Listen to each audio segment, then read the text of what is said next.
comme fier koyemba kaka yo côté ya kaka yo guitare kaka yo likambango boni olakisaka nini yango nani. C'est de la jalousie. Oza protocole ya église moza protocole à contrôler ba vie ya bato te olakisaka nini yango nani atiaki yo garde corps ya église na biso te. En ce moment nous talons on sait qu'à charnel. Bonjour bien-aimés dans le Seigneur, que le Tout-Puissant de Jacob vous bénisse. Nous voici encore une fois pour vous proposer un nouveau programme. Et donc chaque dimanche, sur le Nazaréen, vous suivrez le moindre de tous, l'évangéliste Roger Bach. En accord avec 2 Timothée chapitre 4, verset 1 à 2, je paraphrase. Je t'en conjure devant les hommes et devant Jésus-Christ qui doit juger les vivants et les morts. Et au nom de son avènement et de son royaume, prêche la parole. Nous vous apporterons, bien-aimés dans le Seigneur, le message qui est basé sur Jésus-Christ de Nazareth. Afin que soit accomplie la parole qui dit, montrez-nous seulement l'agneau, cela nous suffira. Et donc chaque dimanche, sur le Nazaréen, vous suivrez le moindre de tous, l'évangéliste Roger Bach. La prédication, afin que le peuple comprenne la profondeur, la hauteur, la largeur et la surface même de la profondeur de l'infinie grandeur de Dieu qui a été révélée dans notre Seigneur Jésus-Christ. Et donc, comme bien aimé dans le Seigneur, transportez le message et annoncez-le à tout le monde. Et donc, chaque dimanche, sur le Nazaréen, vous suivrez le moindre de tous, l'évangéliste Roger Bach. À vous tous qui nous suivez sur YouTube, que Dieu vous bénisse. On se retrouve le dimanche, chaque matin, avec une prédication de Jésus-Christ, afin d'éclaircir les Écritures, d'ouvrir les yeux des enfants de Dieu et de permettre à ce que le peuple sorte de ténèbres pour aller vers l'admirable lumière de l'Éternel et recevoir ainsi au travers de cette prédication l'héritage afin que tous les sanctifient. Que Dieu vous bénisse.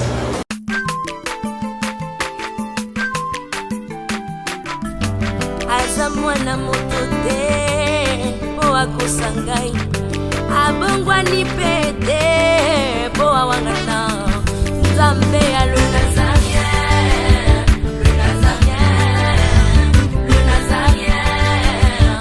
David Nazamba, aebana kitoko kuma mukondima.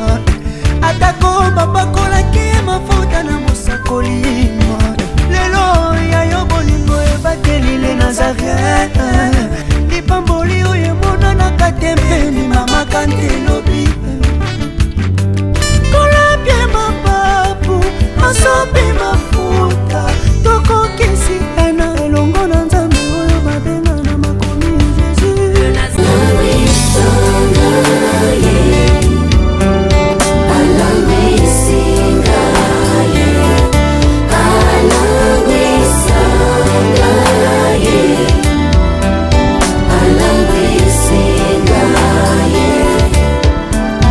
Jésus.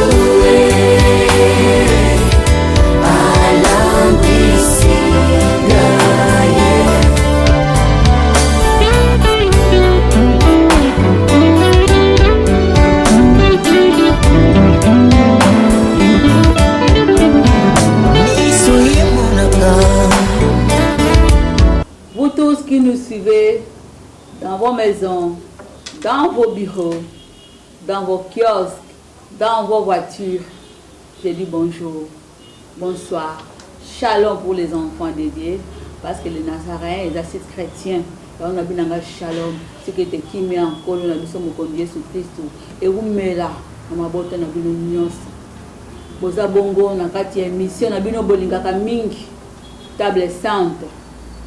Table cette émission auto yambaka basali na nzambe ba défilaka awa ko ba ka kolobela kaka makambo tali bibilia bongo na après midi lelo tozana mosali moko ko bosi buzumu mosana ko landa na émission table sainte mosali na nzambe oyo na yambeli bino na après midi lelo eza elongo za familier pour na bino na ona zolo ba nous bonjour maman Tiffany moko. Bonjour maman Mariam Piam. Comment ça va? Ça va bien, merci. Tout va bien? Tout est grâce. Ok, yango nazo yambe directement à côté de l'ambiance moko tokumisa nzambe oya sali eti ngana otoko masusu na poko alelo parce que ebele to bandaki na bango journée alelo bakomi na poko atie ebele babenga mi bibembe meyo nanga tomoni ngonga oyo tokumisi elongo na mosala nzambe Tiffany moko. Merci beaucoup. Parce que Dieu dit qu'il cherche les vrais adorateurs, ceux qui peuvent l'adorer en esprit et en vérité.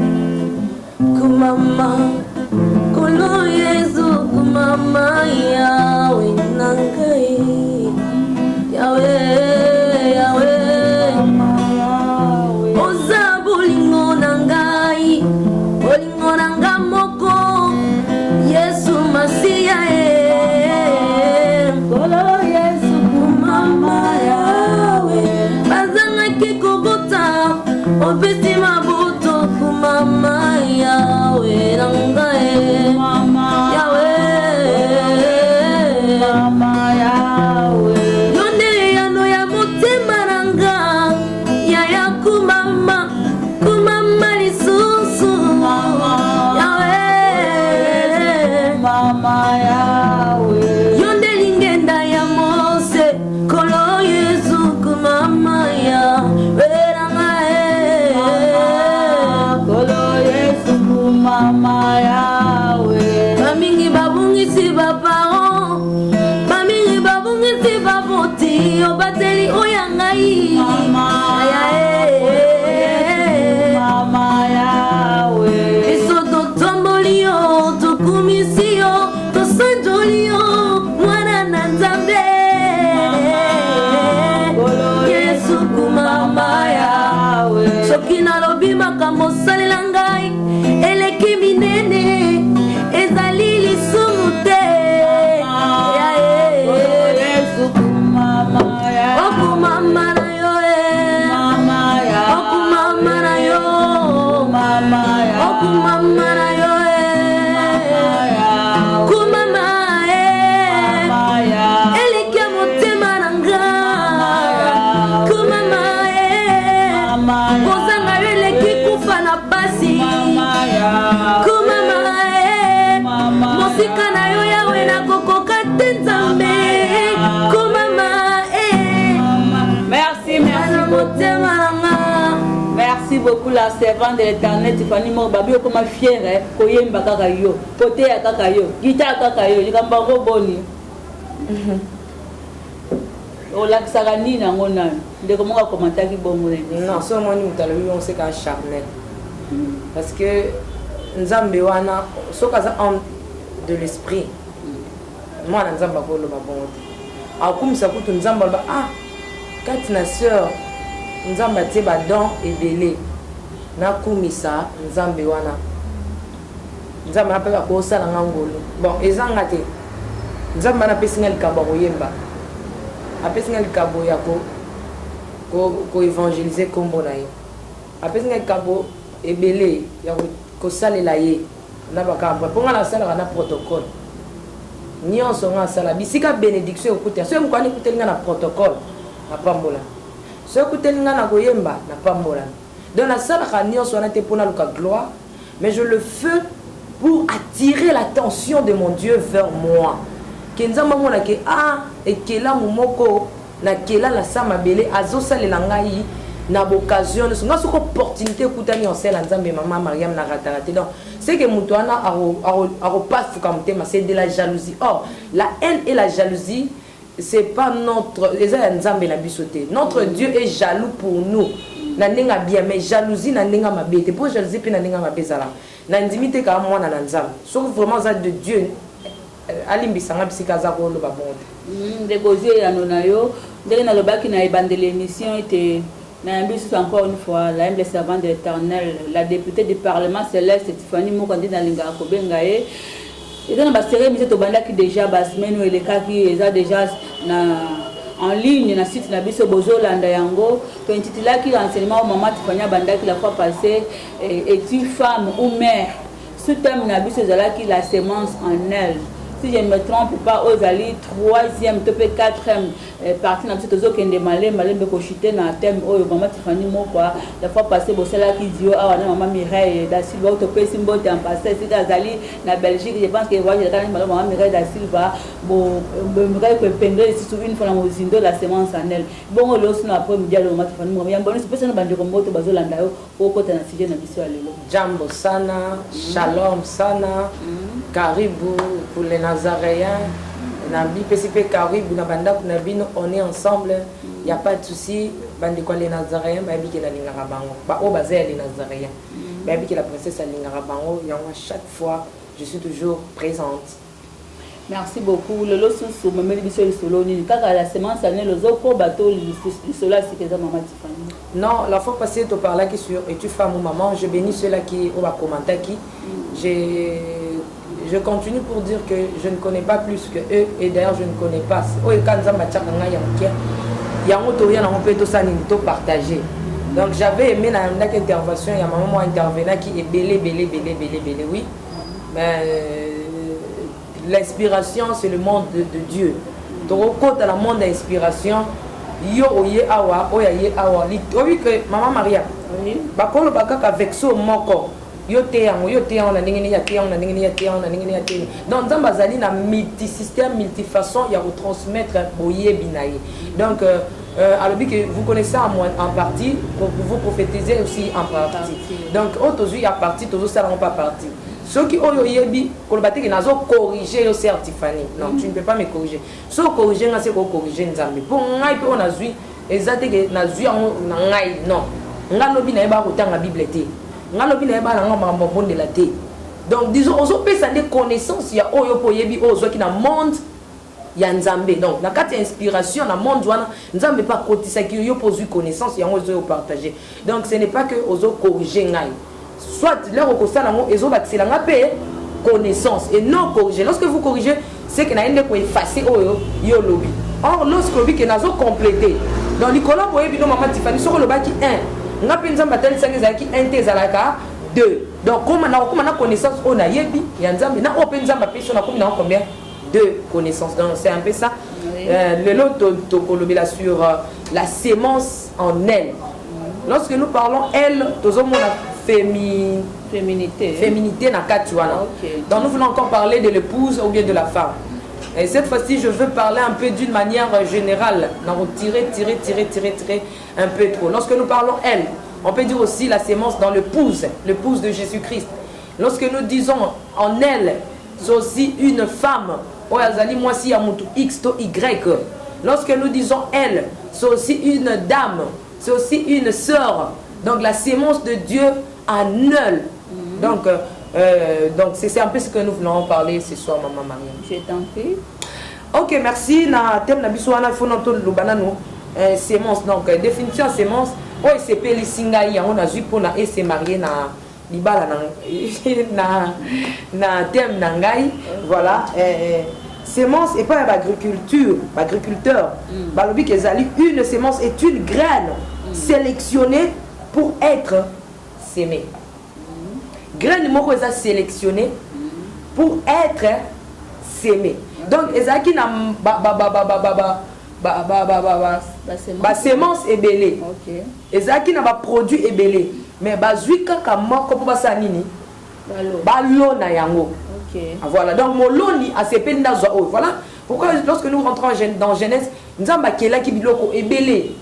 Vous comprenez? Mutu pesa aki mutu ya kelaki mais kati ya biloko nyonso tu wana onzamba kelaki azwaki kaka mutu atire kaka mutu po apese nini valeur abiyondo kokonza likolo na seme yo donc nzamba zongisi tout ça bike na tire na keli biloko belé mais na zwi kaka yo pour que na placer yo. Vous comprenez? Yo okonza siko biloko ozinga la sel nini na keli. Alors, et pas en extension, et sur la sémence désigne les liquides séminales, oui. Les spermes, la liquide. Donc c'est un peu ça, je pense que tout va comprendre. Je veux un peu, avant on a vécu, il y a l'histoire de Mariam Piamé, on a exemple. Vous voyez, lorsqu'il y a dessiné dans arbre place aux ali, parce qu'il y a une tableau aux alités, au moment où il y a arbre, ba fixa mingi regard na bango na fruit. Oui. Comment ça va battre fruit kitoko. Mais Yesu Masi alobi na bisoni azoya puka luka fruit. Vous comprenez? Oui. Akoma liboso ya nzete wana. Atali ba moni eloko te na kati ya nzete wana. Eloko ya luka ki aseni. Obi ke Yesu asala ni. Akausa nzete wana. Donc akausi source ya nzete wana misisa na yango. Semence ezalaka likolo te ezalaka te manga oyo kenda kobuka. Semence evandaka na se ya mabele. OK. Yango komona mutoko le oyo efandi na sa mabele yango wana esa nini ezomata epesi bambuma. So soko buki mbuma wana okokende okuta lisu semence na kati ya mbuma wana oyo buki likolo. Donc semence ezalaka dédoublé azali likolo apenase. So oyo kolia likolo yango wana yo komona sous semence et ça permettre de nzete azo biso ke ndena vani na se a ko sekanga te soko mati likolo o mona ngali susu siko soko le mobimba ko bosa na te tala na kati o mona lisu na zali zonga tianga lisu quelque part yango mona nzete manga akoma partout a soit succès parce que sémence na ye et tambola ezalaka na cité obi mama Mariam il y a beaucoup de femmes, il y a beaucoup de gens. Pardon, excusez. Sémence na bango suka kana sa mabele. De même c'était wana yesu masiya ko kuta ke sémence te suka kana mabele zo botamboma te. Abisko à quoi bon? Ce qui sémence zo botamboma te. C'est que to sa nini? To aider yango, to tumba yango, na zikisa yango, e botaka lisute po pesa ka batu. Po mutu so amon ka nzete miso ezala na veni na ndako nzete kitoko tout ça tu vois. Donc yesu a pinisa ki nzete wana atumbi yango pour que donc lorsqu'on t'a la nzete dans la paix ça m'a belé. Donc c'est un peu ça. Na lingi na parler non na illustration il y a exemple moko et ça un peu très clair. Oui. Ou bien pour la basse c'est un peu très banal mais depuis ba ndeko mususu baza. Mama Mariam bomo ya mutu. Eza lokola vert oyo. On m'a dit, nous avons dit, la jeunesse, créons l'homme à notre image et à notre ressemblance. Moutou azala kinangi moutou moka la nanga s'il vous plaît avec beaucoup d'attention parce que ce qu'on perdre doroko y absolument. Moutou azala kina makanisi ya nzambe mama Mariam. Tant azala makanisi ya nzambe, on nyonso ezana na ba penser nzambe ezalaka ya péché te ezalaka négativité. Dieu est saint, il est pur et parfait. Donc nyonso ezakati na ye ezapetwa. Lorsqu'on dit que créons l'homme, nous à notre image et à notre ressemblance. Avec nous pour ça à créer moutou azali parfait. Lokolaye. Alors voici l'homme. Donc c'est un exemple lorsque Dieu a créé Adam et Ève, bazala qui paie toi. Baya qui sans tache, sans ride, sans quoi que ce soit. Moi et puis ba corriger bango et ça l'a raté. Alors arrivé sur terre baniati makolo na bango na nini na mabele temo baye oui ba misusu akolo ba ki aserpa ba neko tambola neko nguluma na mabele te azali ko tambola na ba pati oui bien sûr mais ba pati wana ba no tambola na wapi na mabele ba nako nyata mabele.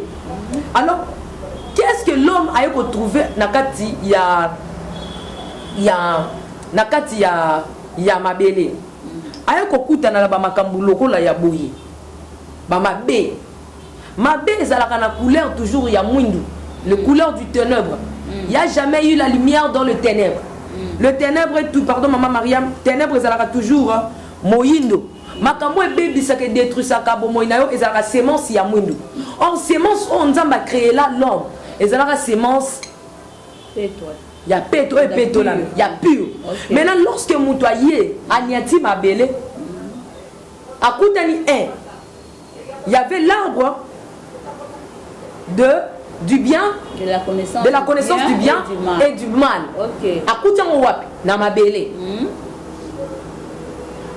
Ba semence ngo ezalaka ba couleur a mwindu. Ezalaka ba genre ba semence ya mwindu. On a semence à mabé. Semence à mabé. Ezalaka toujours na couleur ya mulili.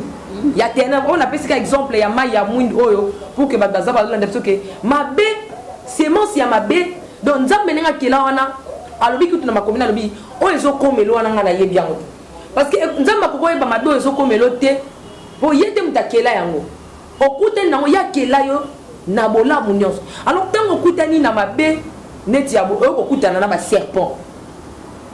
Or na kati ya serpent il y avait le serpent il n'a kiye moko azali mabe te ezalaki esprit mabe ekoti kati ya serpent et baby sino ebana ko baby sa serpent même serpent pa kutanaki na makambo boye bomo ine koma mwindu siko oyo ezalaki kati ya serpent et y vers la pureté oh mutu aye vers mutu abandi ko sani ko kota sémence na ye. J'aimerais dire à une personne qui est en train de nous suivre en ce moment, mutu abanda ko beba te po aliaka mbuma. C'est faux. Mutu abeba ka te po aliaka mbuma. Mutu abanda ki ko beba lorsque la femme elle était détruite lorsqu'elle a qui lito inaye a pesa ki en paya. serpent. Or, la Bible nous dit, la foi vient de ce qu'on attend. Et ce qu'on attend doit venir à l'éternel. Nous avons dit que chaque pourquoi solo na mutu. Sikoyo, litoyo kaka nzambe et comme ici koyoka serpent. Donc, la femme, elle était déjà habillée qui déjà couleur ya bomoinaye et bande qui déjà pour changer lorsque azuli toinaye a pesiango na serpent. Serpent bandi ko côté et les kakana qui na ba étape mi balé. Première étape ezalaki ya ko yoka kaka serpent. Déjà bo moya Eve ezalaki nini? Et bébé samaki. Et comme mwindu. Yo azaki na kati na pembe. Mais bandi ko koma mwindu. Alors deuxième fois bon moya Eve ko koma ni na mettre entre parenthèses pour na expliquer encore. Oyebi maman Maria meza na batu mususu ka biso ba problème on ngala zanango. Soki na betelio yango. Eko lekelo. O mona betelio boyebisi yo po yebisi obi. Na kutana lote maman Maria bobi o ngala zanango. Soki na yebisi yo. Oya yo kuteza mukie. Donc Ève abandaki ko beba déjà malembe sans pour autant ayeba. Kaka ko pesa lito ya pamba. Voilà pourquoi je demande à une maman. Je demande à une femme, à une épouse de Jésus-Christ, à qui tu donnes ton oreille. Tout commence par là. Ezalaka boy. Ezalaka likamwa litoy. Lorsque litoy akoti saka, akenda kopesa on nini na motema. Voilà pourquoi la Bible nous dit, c'est par l'abondance du cœur que la bouche parle. Est-ce que makambalo bakamata bakenda kopet ko bamba na motema? Non. Motema sera makambu à partir ya litoy. Lorsque lito ya yoki akeko tsona mutema ya Eve koma kiduku par rapport ya oyo ya yokaki déjà koma ko péché na makati na lia nangate na sala nangate vous verrez qu'il y a beaucoup de femmes à cause ya ko yoka même aujourd'hui il y a des hommes de Dieu au babimi et belé tu donnes l'oreille à tout le monde. Voilà pourquoi que même ok no kota voir même na l'église oyo sanini et baby sabo moina yo. Et même on l'a pas pasteur mususu mona pasteur na vraiment la landa qui a baby singai. Et même on qui nous rencontre même na ba mandona parce que tu as écouté. Et baby si motema no. Eve motema ne beba qui déjà na koyoka. Akomi ko bete maman na dia yango. Ba peki c'est bisot mais serpent pe à l'obit. Vous voyez même les femmes mariées. Tu verras qu'une femme mariée azo ke ne koyoka kanani. Oyebi kutute Mireille nayokaki balobaki namonaki mobali nayokutu na mutu X. Donc quelle sémence que tu es en train de d'introduire, d'enregistrer en toi. Parce qu'en toi il n'y avait pas la sémence qui détruit. Il n'y avait pas la sémence du noir, du ténèbre. Il n'y avait pas la mauvaise sémence. Il y avait une sémence meilleure. Voilà. Maintenant, d'où vient ces caractères que tu as développés? D'où est venu mon oromakaso komanango? Ça la calcul même que on baki utiyo na biyoka yoka. Aujourd'hui, tu commences à comment je peux dire? Okomi kobundisa mobali na yo. Okomi n'est plus loin de bosso mobali na yo. Pourquoi? Parce que batu ba beba zo yebisa yo ba sango contre mobali na yo. Donc tu es elle. Donc tu commences déjà à écouter des sémences ya boboma, des sémences ya kufa. Deuxième fois. Parce que lorsque sémence m'a bien côté et tourne dans la morte. Il faut ça la nuit. Et il y a kambala nambala. Yango monaka mukolo wana serpent aboaka otika Eve. Ba solo la katamu lai. Ngana zalaki wana. Nga sifani mutu ne zalo na kwa wana. Bota mbanda ko solo na nyoka. Adam zalaki wapi? Abeta ki motu ezaki ndenge ni. Ko yebo zalaki wana. Li ko ezaki. Adam tant bazo solo la na nani. Eve va sur la serpent. Oui. Mais lorsque Eve va sur la non anza, pas dans la cap 100.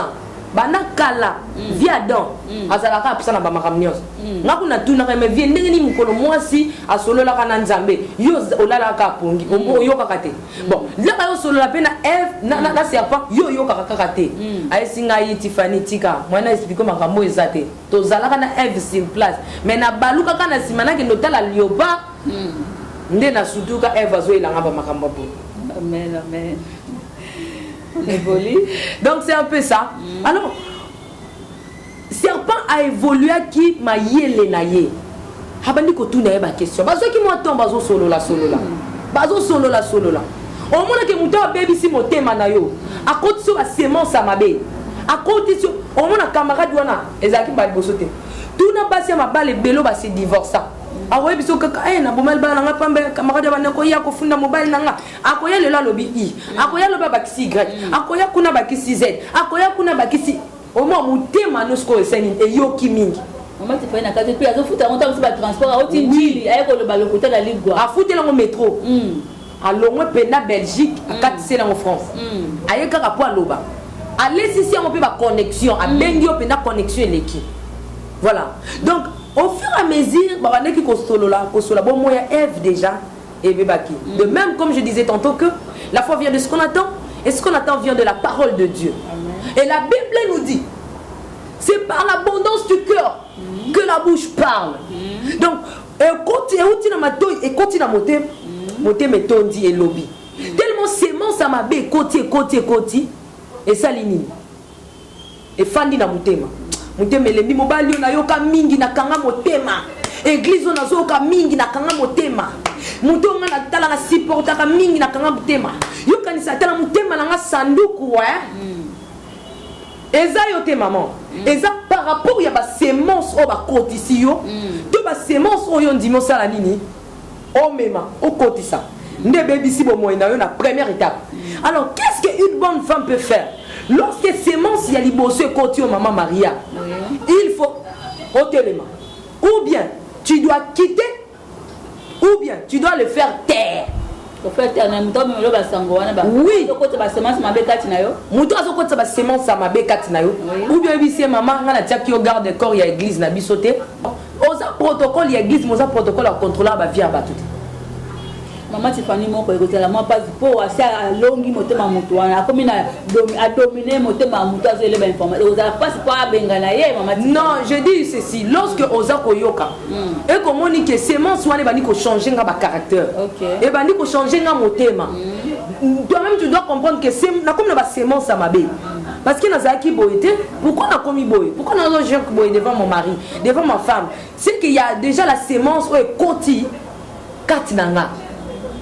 Maintenant, tu dois chercher la source. Source, c'est Zawab. Si c'est une amie, un ami, ou bien au écarté, ou bien au long place Yazal. Parce que Ève a dit longtemps pemben ya serpent, nda koyaki, akinaki, jusqu'à ce que baton di sa sémence à mabe. Ba mema eti aliambuma. Au moins bon moya Ève nenge komaka. Donc monde tondi mec. Tondi ma belle qui mingi. Ma belle qui tellement mingi. O banda ki no biotika oyoki. Sauf qu'on s'est rapidité, on s'est racheté. Au moment ma belle wane au sala nini. Et ko tonda et déborder la bomoino. Alors ce qui sémence à ma belle kotika tu ne tondi boy. C'est un danger. C'est déjà un danger. Et comme on a dit, na échec. Pour ne pas passer ma balle, ce qui sémence à ma bé et continue ma mari, mais mon ami, na divorce. Ce qui sémence à ma bé, parce que comme me sémence à ma bé et continue, bah sémence à ne continue. Et comme me mélanie, dégoût. Au moment où on a vendu un capon à beaucoup la banne, l'église on a un capon place, il y a aussi des alatés. Na kangamana mtoka po, kozanga ka batwe. Ça m'a béton dit katino et au memelayo, bah divorce. Ba dégoût, ba haine et ba kisi li sous ma bé. Alors, ndoko mona, ce que vous mettez li sous longtemps, ndoko mona parce que tu portes déjà la sémence négative, tout noir. Ya mona le cause la sémence ma bé, ato sur mon balo yo. aboyo oyebi mpona nini mama maria bokabwana aboyo te me na bibongisa yango bokabwana mpona nini parce que oso se référé na mobali oyo asalaka yo mabe oyebi siko oyo epai ya mibale obandi kokalikile epai mobali wana babanda koya kopesanga basango soki namoni ye azongi 18h c'est que auti place ya mabe so oyo wana mpe soki azongi 18h obanda c'est que auti place ya mabe l'église oyo nautaka kuna bayebisaka ngai na banda komona pasteur wana soki atie mai bo asangisi bo epesaka mabe oye na soki epa pasteur a solo oyo aza na nzambe mais tellement okoma na bakalikile okoma spécialiste eza yo te c'est la sémence oyo ekoti kati na yo ekoti na yo opartage yango epai ya nani ya bato likolo sémence wana ekoti kati na yo lorsque sémence ya mabe ekota pa Ève amema sémence wana tie epai ya Adam sémence wana mabe soki sémence ya mabe maman yo moto oza femme mari ekoti epai na yo yebaki ekokota na famille mobimba ekomema nini pauvreté ekomema nini blocage parce que obanda ovanda na mobali na yo tant que mobali tozovanda na ye mpo bolekisa batan naofandaka mpo na bana yango sikoyo yo eza nao na motema mobali tele te kovanda mpo na bana or 1 plus 1 chez Dieu c'est 1 bokomovanda siko 1 plus 1 égale 2 yo ozo raisonner na ndenge no yeba ozo raisonner na ndenge na ye non nayaka na nga na église kaka mpona bapesa okesambela sete moyen ozwa bénédiction exact tu vas rester longtemps dans cette église maman épouse de Jésus-Christ okozwa eloko te parce que semence wana mabe déjà ebomi yo mpe ekomi koboma bato misusu yango mona yo okendaka église eloko nyongo malongo yaka moyen bato babénéficie na bonheur kati eza te parce que semence ya mabe déjà esa nini écoute par là maintenant qu'est-ce que tu dois faire lorsqu'on comprend que semence ya mabe ekoteli yo vie n'a changé couleur. Bon, moi, il a changé couleur. La Bible nous dit que Jésus-Christ est l'eau de vie. Yesu azali mai na bomoi. Maman Mariam so na tuni o ezani na kati oloba mai. Parfois eza mai teza pétrole. Ce qui peut oloba eza pétrole, parfois eza pétrole teza essence. Au javel. Au javel. Donc, ça c'est la divinité de Dieu. N'habitez ce que vous comprenez, maman. Na kati ya bonzambe ate loko moko te zangi ya malamu. Nzambe oyo akelaka yo na pureté. Aza na provision ya pureté mususu. Nzambe azataka kati no semence ya bien. Abungisi ba semence ya malamu te aza nango toujours na kati na ye. Na kati ya bonzambe ba semence nyonso to oyo zoluka, semence ya paix eza. Semence ya bonheur eza. Semence il y a excellence eza. Semence il y a prospérité ezali. Ana ba semence nyon surtout ya malamu okoki ko sanini. Azongi sala bomo ina yo. Na peut-être que tu comprends. Cependant, quand on comprend que ma vie n'est plus la même et si n'a changé, tu dois retourner à la source. Ma bé Adam et Ève va sala ki yango wana. Tant que Monique va découvrir que ba kominini bolumbu. La meilleure solution est ça la fallait basani. Bazonga vers le créateur. Pour basanini, ba misimilie. Olio zongela nzambe. Olio zongela mobali no kangela ekanda. Okomi komikanga kanda yo mo kanza ko résoudre ba problème. Yo mo ko résoudre ba problème te. Kaka liziba o epesa ki yo bonheur, il faut ka kozonga yango nde mudu. Voilà pourquoi babaka bakoko balaka nzunga kala baboka ka yango te. Nzamba za nzungu na biso ya liboso. Moi to boka ye ezate. Nzamba za bonheur na biso ya liboso to yeba na vie. Moi to boka ye nzamba zali pureté na biso oyo to yeba kaka ye wana. Moi to tika ye ezate. Alors cependant ma Mariam so koko so para moi lorsque mutu azongi sikoyo na source oya bandi ko belela nzambe mama libala no ekoti problème ba semence mabe o ekoti na kati ya foyer na yo o ezopesa su kimia te retourne vers Jésus l'homme de Dieu l'église ezesusu na stabilité te ce n'est pas toi qui es le propriétaire de cette église. Il y a un Dieu. Oh, il y a fandi si bonheur on so ma Mariam sopaka. Maman Tiffany motuneze la voto so pana numai. Olibitanga o remarquer que ma be vandi kati na yo retourne à l'état. Na makasi ni pour Satan la sa vie à vendre sikana. Na bo moto physique a ko ka se pour à retourner pas nzambe. Yango nde eloko na zo sala ma Mariam. O kozonge pa nzambe na ni na ba prière. OK.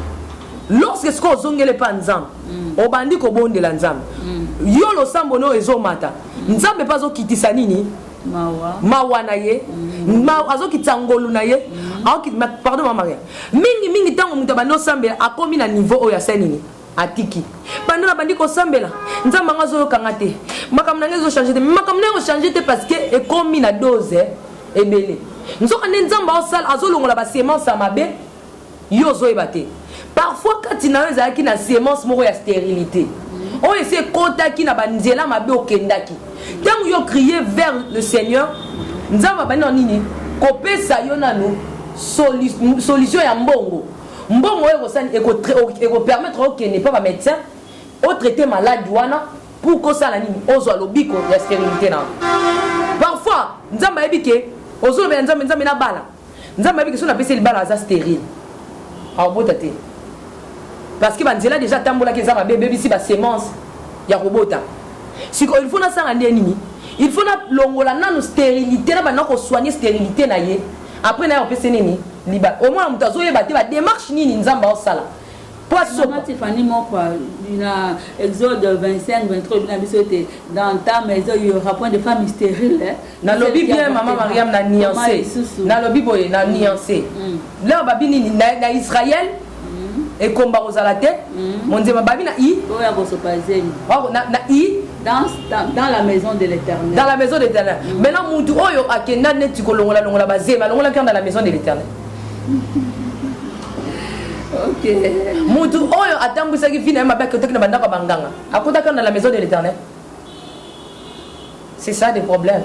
Maintenant tu dois crier vers Dieu maman Mariam te continuer. Ouais. Il faut ce qu'on nzamba zongisela yo sema azongisela yo semence ya oezalaki. Il y a pureté. Il y a pureté. Okay. Tu dois commencer à prier. Maman telema na mabondeli kolembate. Tant yozo matsa va prier non Seigneur Dieu aide-moi à vaincre le péché. Ya welongola ba semence nyon surtout ya bondumba. Raba yemana shindere bosaka. Ekede meribo chateri manage. Iprosoto ramande rebo chata. Mainego ikaya baba. Ozo continuer ko persévérer dans la prière. La Bible nous dit prier sans cesse. Ne te fatigue pas maman. Lève-toi parce que makambo yo sala. Makambo ekota na bomoino e bebi ça. Il faut bomoino sani. Ezonga mun. Ko c'était que ba prière non sala et que n'a pas non. Ezo que ne pas mate. Yo zo tala nenzete mais tala source place makambo e bandeli. On continue toujours. Au moins que et où me dit maman Maria. Bon et so kwama. Je sais que maman moko zo beta maboko. Na bi que mutu moko zo sepela bisika ça. Tala ba démarche nzamba zo sala. Pour kazon ça toujours semence à malam na vie na yo. Tala ba démarche nzamba sala. Kolobaka te que le sambo no sala et que n'a perdre. Regarde maintenant ce que Dieu a fait. Bravo. Regarde ce que Dieu peut faire dans ta vie. Ce Dieu-là est capable. Il y a ko zongi sayo na Genèse. Il y a ko zongi so muntu yasika. Dieu est capable. Il y a ko zongi sa libala na yasika. Dieu est capable. Il y a ko zongi sa église na yo na fan o ebanda qui y a réveil.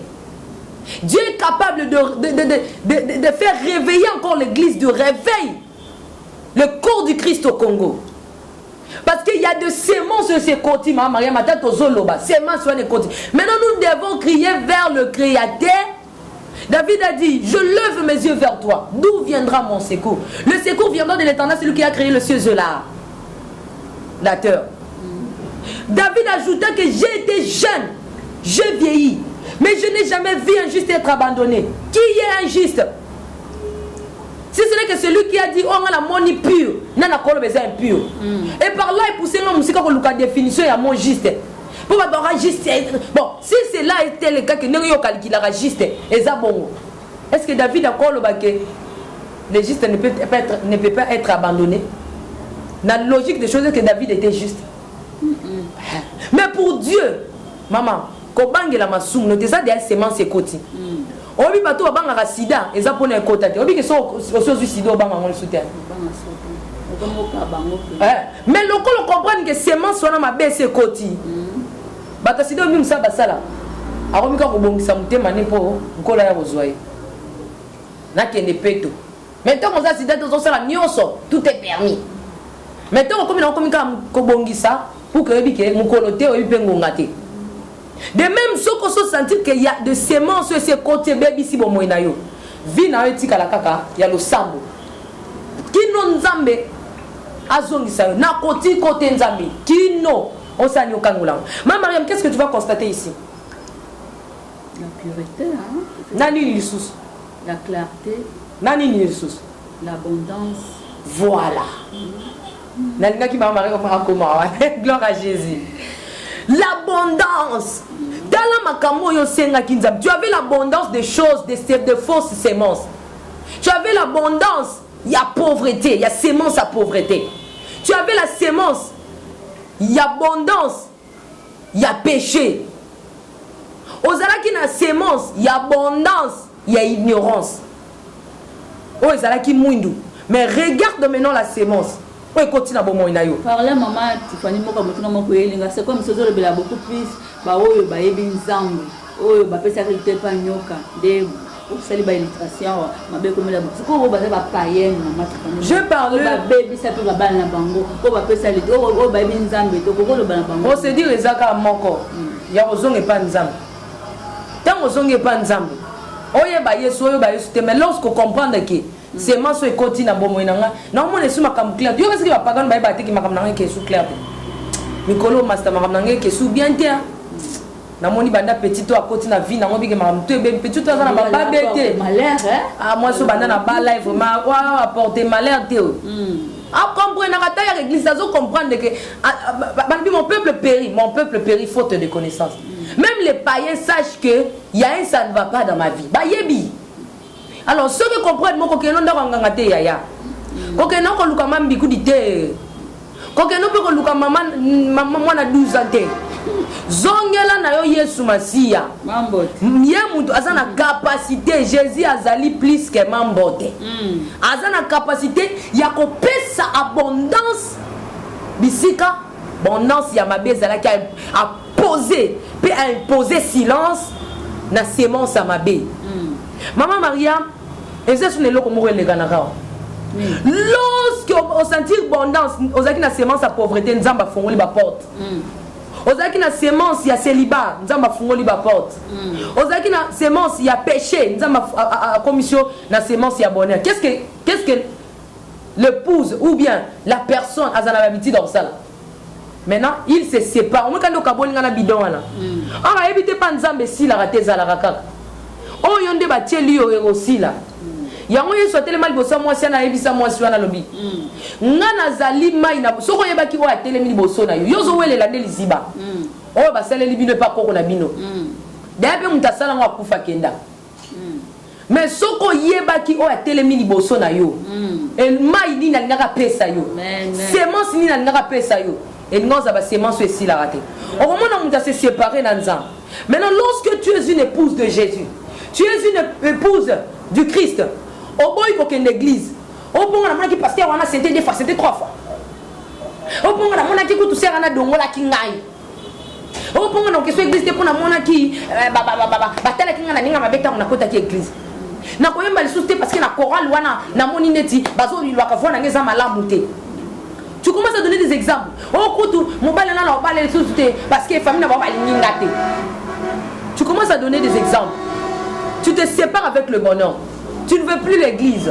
Tu ne veux plus quoi que ce soit. Tel est ce qu'on m'a ramené ça là. Parce que tu as dit les autres ont dans le sud de Baotiate. Et bandi au sopan. Bonheur au soir qui yomoro. Et comme il au sopan. Et comme il au sopan. Ceux qui ont conscience, ils ont sopan. Ils ont sopan.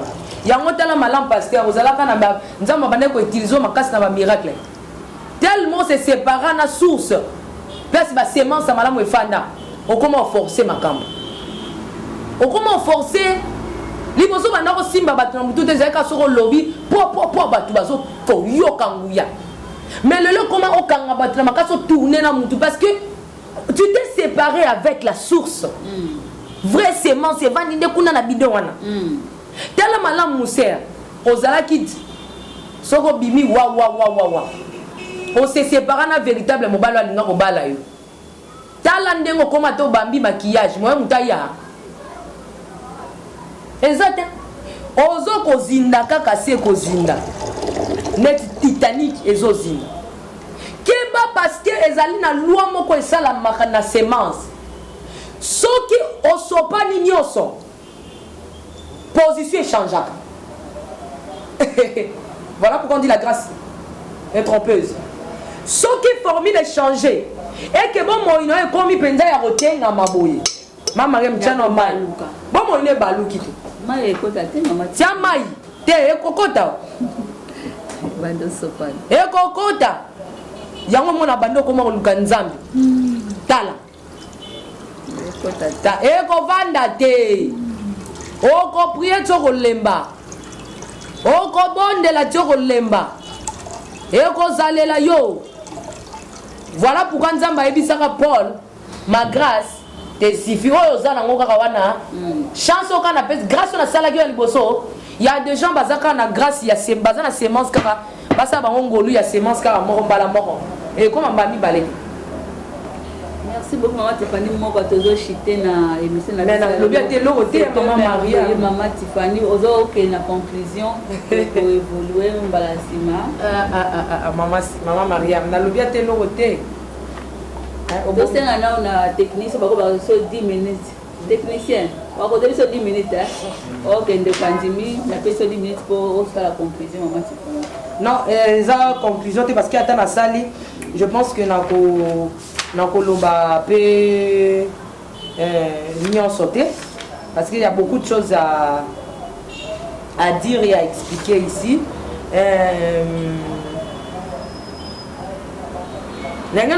Par rapport à sémence de tortue qu'on peut sa sémence en elle, donc pour conclure aujourd'hui parce que tu continuer, il faut Moutou a talaka malam. Vous comprenez? Il faut Moutou a mis talaka malam. Amiye baka malam. Si ça ne va pas, aux ozongi la Nzambe. Mais maman Mariam, est-ce qu'au cause de la biso jeunesse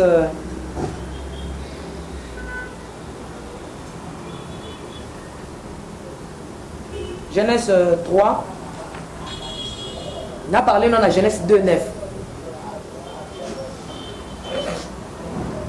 Genèse 2.9.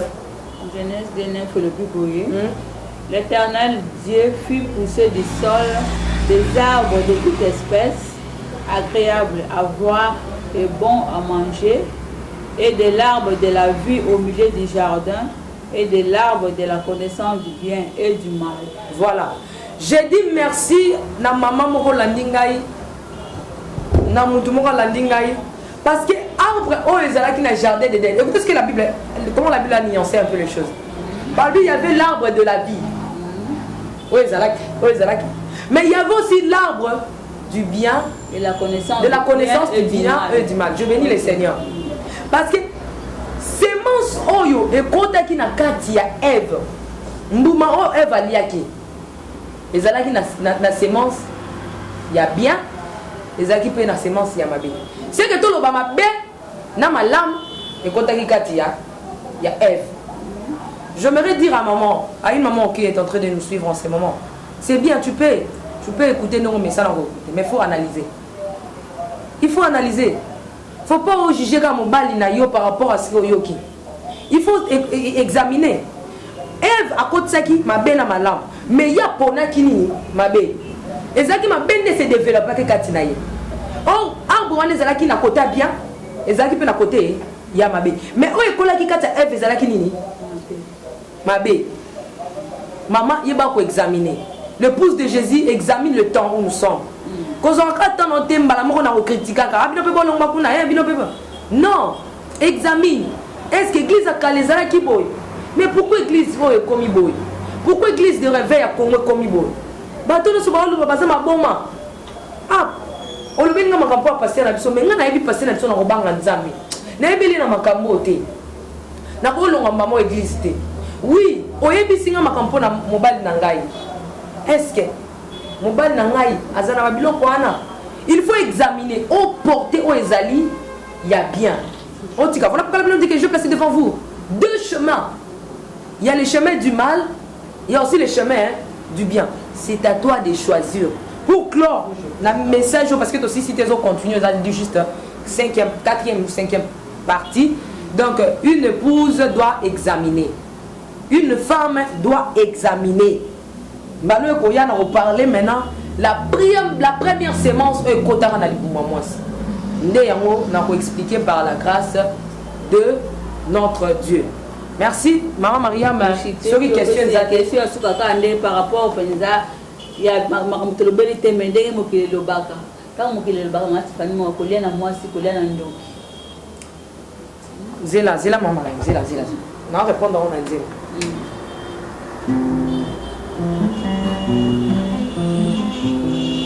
Mamokili baloba ndoki mwasi alimbisaka te kasi nga mpe na lobi éduquer une femme c'est éduquer la nation. Bato baloba ndoki mwasi alimbisaka te kasi nga mpe na lobi nzambe azalaka na motema ya bamama.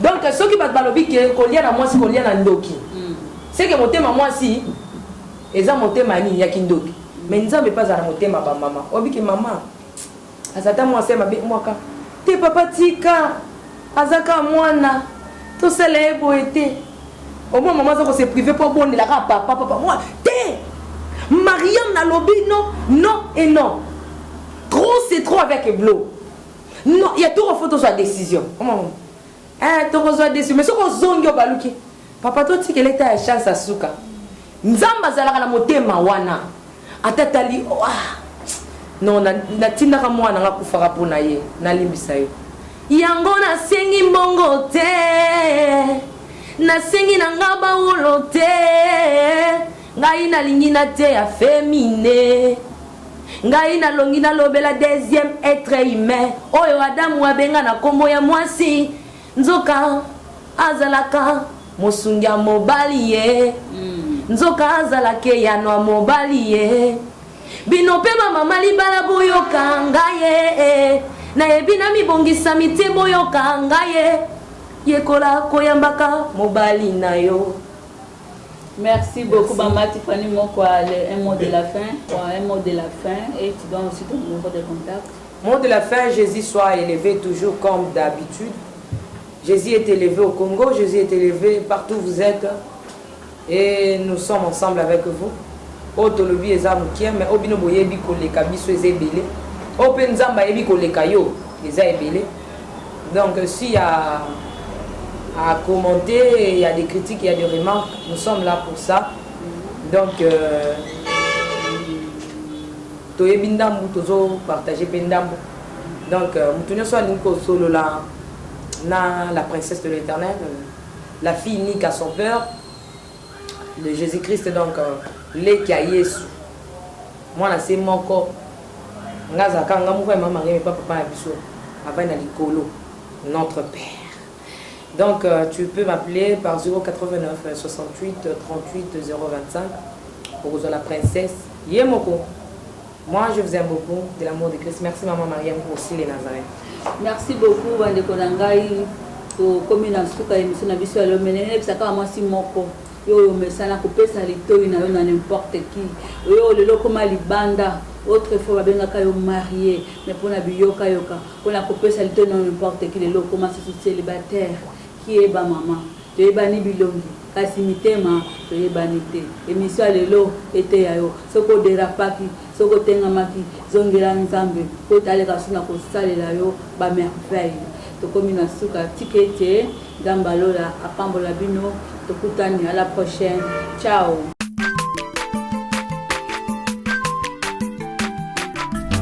Aza mwana moto te po akosangai abongwani pete po awangata Nzambe alo